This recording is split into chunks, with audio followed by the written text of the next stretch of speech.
राज ठाकरेंना माझी सुपारी दिली मी, तर त्याच्याबद्दल काय सांगा? बघ आता कसं यांच्या पायाखालची वाळू सरकत चाललेली आहे आणि राहिला सुषमांधरे सारखी पक्ष बदलणारे व्यक्तीने असं कुठेतरी म्हणजे वाक्य कुठे वापरू नये असं माझं मत आहे की जो मराठी माणसाच्या अस्मितेसाठी लढणारा शेवटचा नेता आहे याच्यानंतर कुठलाही नेता होणं नाही. तर मीरा भाईंदरकरांकडे किंवा इथल्या जनतेचा मनसेकडे बघण्याचा कल कसा? मीरा भाईंदरमध्ये बघाल आम्ही किती 50 नगरसेवक 100 येऊ हे मी तुम्हाला सांगत नाही, पण आमचा एक नगरसेवक जरी गेले तर 100च्या बरोबर हे काम करेल तुमच्या माध्यमातून.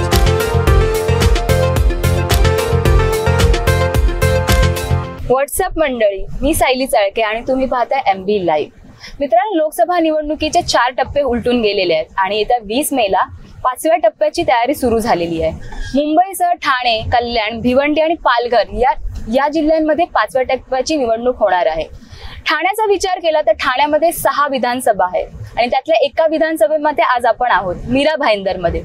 महायुतीला बिनशर्त पाठिंबा देणाऱ्या महाराष्ट्र नवनिर्माण सेनेच्या मीरा भाईंदर शहर प्रमुख संदीप राणे यांच्यासोबत आपण आज गप्पा मारणार आहोत. सर्वप्रथम संदीप सर, जय महाराष्ट्र. नमस्कार. तुमचं खूप खूप स्वागत आहे MB लाईव्ह मध्ये. धन्यवाद.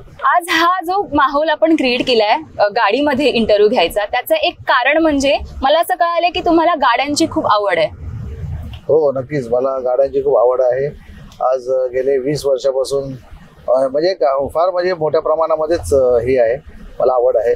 माझी अनेक प्रकारच्या गाड्या आहेत माझ्याकडे. माझे पोर्शे आहे, BMW आहे, फॉर्च्युनर आहे, थार आहे, थार 2 आहेत माझ्याकडे, एक 540 ओपन जीप आहे. असे गाड्यांची मला खूप हौस आहे आणि मला वाटतं की फार पूर्वीपासून म्हणजे बालपणापासून आवड असल्यामुळे आज तो शौक पुरा करतोय मी. आणि मी असं ऐकले की तुमच्या सगळ्या गाड्यांना एक पर्टिक्युलर नंबर प्लेट आहे, 11 नंबरची. त्याची काय स्टोरी आहे? असं जरा एक म्हणजे एक वेगळं काहीतरी करायचं असं ठरवलेलं आहे. 11 नंबरचा नंबर घेऊन एक VIP नंबर पण दिसतो आणि एक उठून दिसतो नंबर प्लेटवर. तर मला वाटतं त्या उद्देशाने हा केलेला म्हणजे प्रयत्न आहे. आणि गाडीची हौस असल्यामुळे नंबर प्लेटवर जास्त शो येतो गाडीचा, असं माझं समज आहे. त्यामुळे मी 11 नंबर हा चॉईसचा नंबर आहे माझा. तुम्ही मीरा भाईंदरचे शहर प्रमुख आहात महाराष्ट्र नवनिर्माण सेनेच्या पक्षातून, तर राजकारणात येण्याचा निर्णय का घेतला आणि महाराष्ट्र नवनिर्माण सेनाच का, बाकी कुठचा पक्ष का नाही? तुम्ही बघत असाल 1990 मध्ये मी सन्माननीय आम्हाला स्वर्गीय आनंद दिघे साहेब यांच्या मार्गदर्शनाखाली मी काम करत होतो. आणि 1990 मध्ये मला त्यांनी शिवसेनेचा शाखा प्रमुख बनवलं आणि 1990 पासून ते 2005 पर्यंत मी शिवसेनेचा शाखा प्रमुख होतो. दिघे साहेब आमचे फार आधारस्तंभ होते आणि आधारस्तंभ असल्यामुळे आज ते गेल्यामुळे आम्ही फार मागे फेकलो गेलो. आज अतिशय दिवस रात्र काम करणारा माणूस आज आमच्याकडनं अचानक आमची सावली निघून गेली. त्यामुळे आम्हाला पश्चाताप झालाय आणि दुःख झालंय. आणि त्यांच्याकडे बघूनच आम्ही आज राजकारणामध्ये यायचं आम्ही धाडस केलं. त्यांचं जे काम करायची पद्धत वगैरे होती त्या उद्देश आम्ही आज राजकारणामध्ये आम्ही आहोत. आणि त्याचबरोबर त्याच वेळी राजसाहेब पण त्यांच्या बरोबर होते. त्यामुळे राजसाहेबांच्या जवळ पण आम्ही त्या टायमाला होतो. आणि राजसाहेबांचा एक विचार फार वेगळे आहेत महाराष्ट्रासाठी आणि भविष्याच्या उज्ज्वल महाराष्ट्रासाठी अतिशय चांगला महत्त्वपूर्ण त्यांचा निर्णय घेतला आहे त्यांनी. आणि आनंद दिघे साहेबांचे ते पण एक चाहते होते. त्या आनंद दिघे साहेबांना बघून मी राजकारणामध्ये आलो. अच्छा. गेल्याच गुढीपाडव्याला राजसाहेबांनी असं अनाऊन्स केलं होतं की ते बिनशर्त पाठिंबा देणार आहेत महायुतीला. मग ते ऐकल्यानंतर मनसे कार्यकर्ता किंवा मनसे पदाधिकाऱ्यांच्या काय प्रतिमा होत्या? बघा, मनसेच तुम्हाला बघायला गेलं तर आमचा कुठला नगरसेवक नाहीये, आमदार एकच आहेत आमच्याकडे, कुठला खासदार नाही.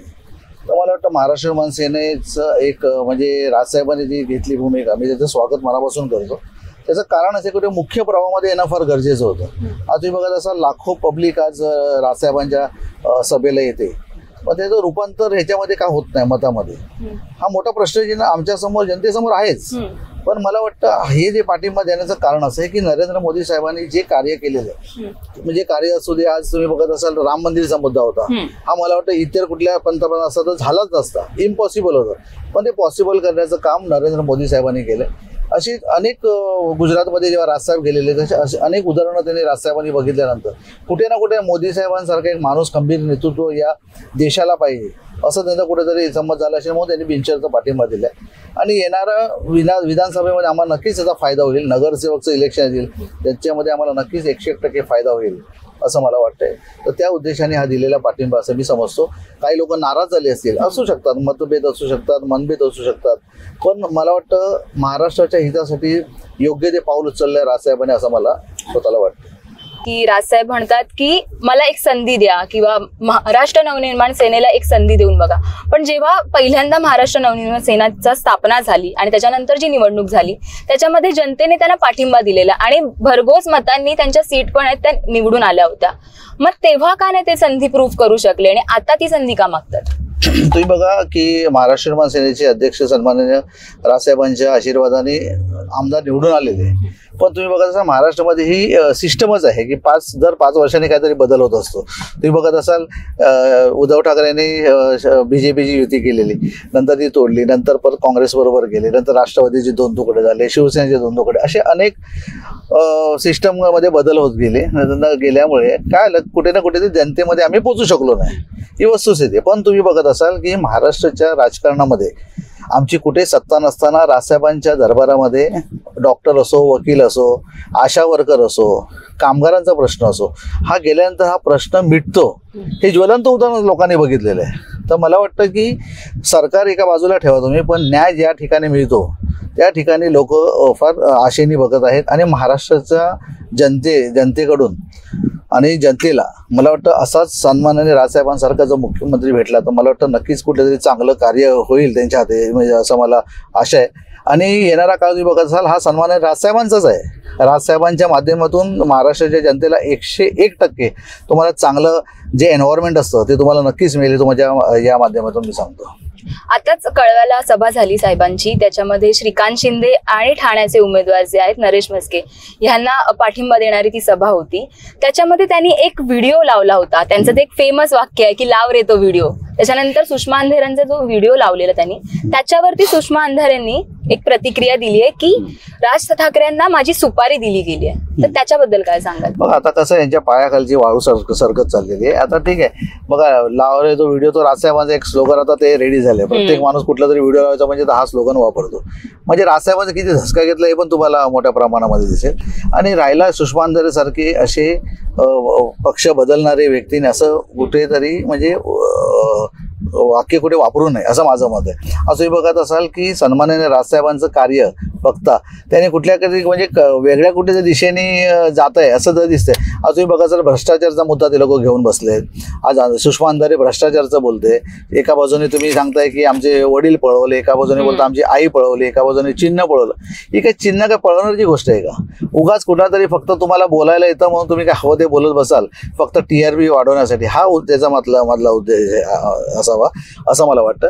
आणि राजसाहेबांनी काय बोलले की तुम्ही ज्या बाळासाहेब ठाकरे बद्दल जे बोललेले आहेत ना त्याचा त्याने उल्लेख केलेला आहे. त्यांनी काय त्याच्याबद्दल काही विटंबना काय वगैरे काय वाक्य वापरलेलं नाही. एक सन्मानाने बाळासाहेब ठाकरे जे होते ते आमचे आधारस्तंभ होते, सगळ्या पुऱ्या महाराष्ट्राचे एक आधारस्तंभ होते. त्या व्यक्तीबद्दल तुम्ही असं वाक्य करणार नंतर तुम्ही त्या भुजबळ साहेबांचा पण त्याने उल्लेख केलेला आहे. तर ज्या माणसाने जेलमध्ये टाकलेल्या बाळासाहेबांना त्यांच्यावर पण तुम्ही खांद्याला खांद्या लावून बसताय, हे कुठे शोकांतिका हे मानलं आहे. त्याच्यामुळे व्हिडिओ तो काय बनवलेला नाही, राजसाहेबांनी व्हिडिओ बनवलेला आहे, तो राजसाहेबांनी व्हिडिओ तो प्ले करून दाखवलेला आहे. तर मला वाटतं सुषमा अंधारेसारखे असे भरपूर लोकांचे टिप्पणी होत राहते. सन्मान्य राजसाहेबांचं वजन आहे तिथेच आहे. आज तुम्ही बघत असाल शिवसेना असो, BJP असो, राष्ट्रवादी असो, राजसाहेबांचं एक स्थान वेगळं आहे. तर मला वाटतं राजसाहेबांची तुलना ह्यांच्याबरोबर होऊ शकत नाही. किती त्या लोकांनी टिप्पणी केली ते राजसाहेबांचं जे वक्तृत्व आहे ते वक्तृत्व आहेच, त्याच्यामध्ये दुमत होता कामा नये. आता तुम्ही म्हणालात की अपक्षांनी धसका घेतलाय, तसंच महायुतीतल्या लोकांनी पण धसका घेतलाय का? कारण काल जे मतदान झालं त्याच्यामध्ये नरेंद्र मोदी जे पंतप्रधान आहेत आपले, त्यांनी ट्विटरवरती मराठीत मतदारांना असं सांगितलं होतं की सर्वांनी मतदान करायला या, असं मराठीत त्यांनी ट्विट केलेलं. तर ती मराठीची अस्मिता मोदींपर्यंत पोहोचली आहे का? नाही, 100% तुम्हाला मी सांगतो, ज्या प्रांतामध्ये ज्या देशामध्ये आपण राहतो त्याची भाषा तर उल्लेख होणं गरजेचं आहे. आज सन्मानाने राजसाहेबांचं म्हणणं काय परप्रांतीयाच्या बद्दल जे लोक वारंवार बोलतायत त्याचं कारण असं आहे की ज्या विभागामध्ये किंवा ज्या आपण प्रांतामध्ये राहतो त्याची भाषा बोलणं तर गरजेचं आहे. तुम्ही तमिळनाडूमध्ये काय तमिळ जी बोलायला पाहिजे, कर्नाटकमध्ये बोलता, तर महाराष्ट्रामध्ये का नाही? हा राजसाहेबांचं म्हणणं आहे. आणि तुम्ही त्याच्यामध्ये तुम्ही बघा तो फार लोंढे वाढतायत. एका जिल्ह्यामध्ये 6 नगरपालिका म्हणजे शोकांतिकाची गोष्ट आहे. प्रत्येक जिल्ह्यामध्ये 2-2, 3-3 नगरपालिका आहेत आणि इथे 6 का?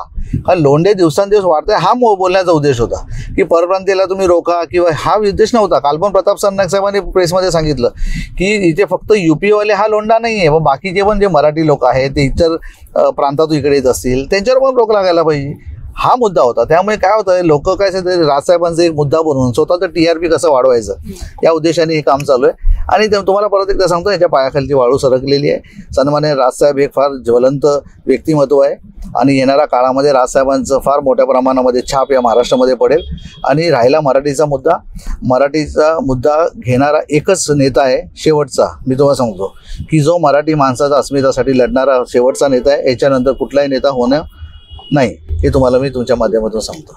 महाराष्ट्र नवनिर्माण सेना आणि मारामारी असेल, तोडफोड असेल, हे समीकरण बनलेलं आहे. तर हे किती खरं आहे की महाराष्ट्रात नवनिर्माण सेनेचे जे कार्यकर्ते आहेत किंवा पदाधिकारी आहेत ते खूप आक्रमक असतात असं म्हटलं जातं? आक्रमक असतात ना, जिथे अन्याय होत येईल तिथे आम्ही आक्रमकपणे लढतो. त्याचं कारण असंच आहे की तुम्ही बघा, इतर पक्षाकडे कुठे लोक जात नाहीत, आमच्याकडे न्याय मागायला येतात.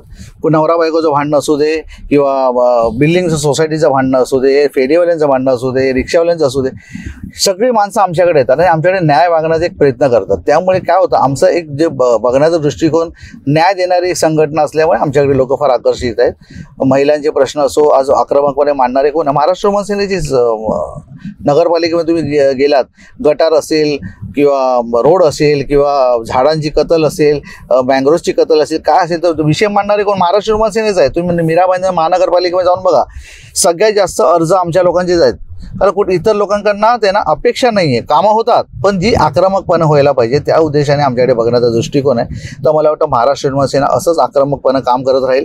आमची सत्ता असो की नसो, आम्ही तळागाळाच्या कामाच्या माध्यमातून जनतेपर्यंत पोहोचायचं आमची भूमिका आहे आणि ही आमची स्पष्ट भूमिका आहे. ह्याच्यामध्ये काही दुमत होता कामा नाही असं मला वाटतं. तुम्ही मीरा भाईंदरचे शहर प्रमुख आहात, तर मीरा भाईंदरकरांकडे किंवा इथल्या जनतेचा मनसेकडे बघण्याचा कल कसा आहे? अतिशय चांगला आहे. तुम्ही बघत असाल दिवसेंदिवस आज लोक आज आमच्याकडे अट्रॅक्ट होत आहेत. लोक आमच्याकडे फार मोठ्या, आता माझ्याकडे कमी कमी 400-500 माणसांची लिस्ट आहे जी आमच्याकडे प्रवेश करायची तयारीमध्ये आहेत. पण आम्ही करत नाही, कारण आचारसंहिता असल्यामुळे आणि सगळे नेते आमचे धावपळी असल्यामुळे आम्ही तो प्रवेश करत नाही.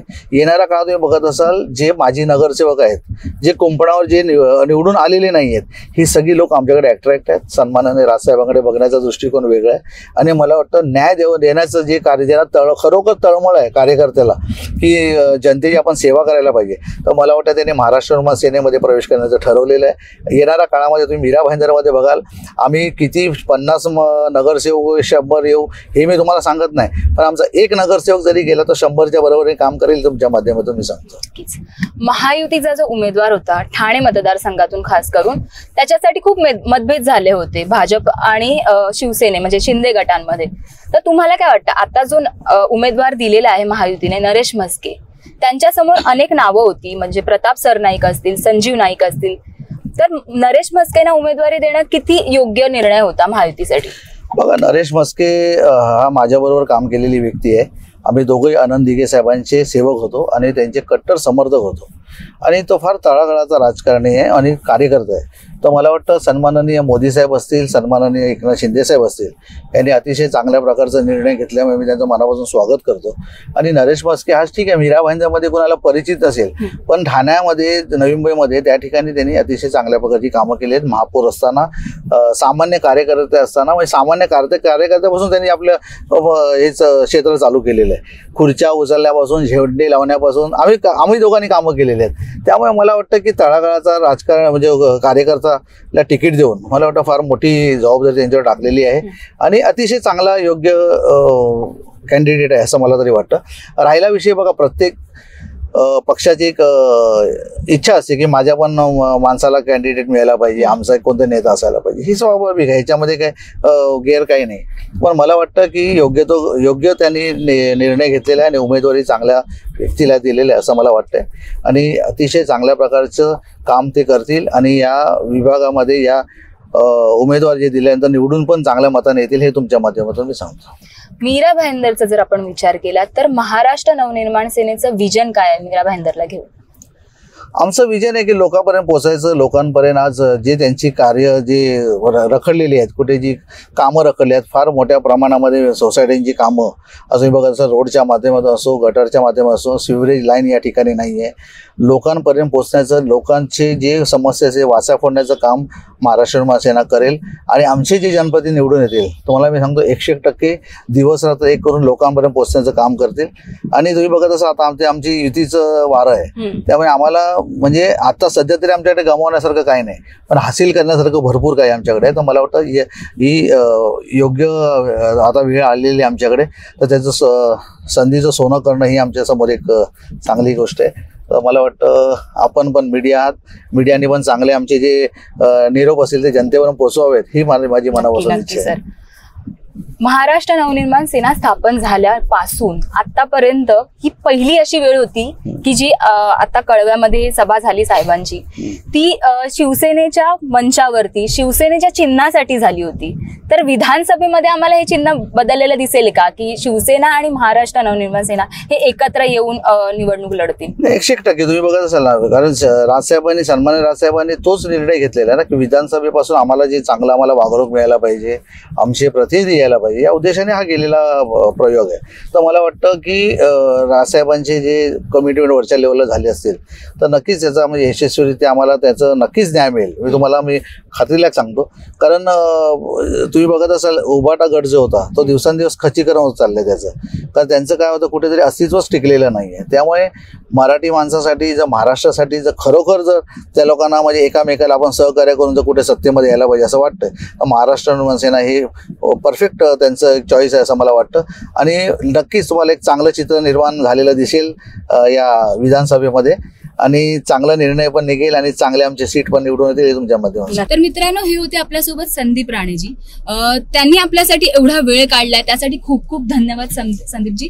आणि तुम्हाला हा व्हिडिओ आवडला असेल तर लाईक करा, शेअर करा आणि चॅनलवरती नवीन असाल तर चॅनल सबस्क्राईब करायला विसरू नका. पुढच्या व्हिडिओमध्ये पुन्हा भेट होईल. व्हिडिओ जर्नलिस्ट दर्शन भाटकर सोबत मी सायली चाळके, MB लाईव्ह.